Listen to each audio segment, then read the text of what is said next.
esconderijo do Altíssimo, a sombra do Onipotente descansará.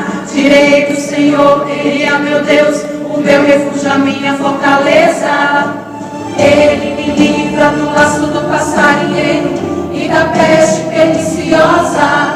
Ele me cobre com suas penas e debaixo de suas asas estarei seguro. Eu não temo espanto noturno, nem seta que voe de dia, peste que ande na escuridão, nem mortandade que assole ao meio-dia. Não importa quantos caiam ao meu lado, direita, esquerda, estou protegido. Se eu for fiel, eu vou verei o céu. Ele envia anjos para me guardar.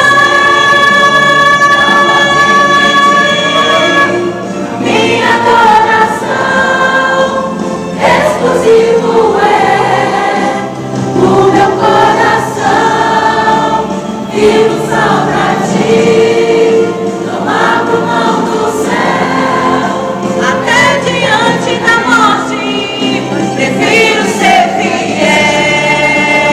Eu vou te pedir a minha adoração exclusivo é o meu coração, vivo só pra ti, não abro mão do céu, até diante da morte, prefiro ser fiel.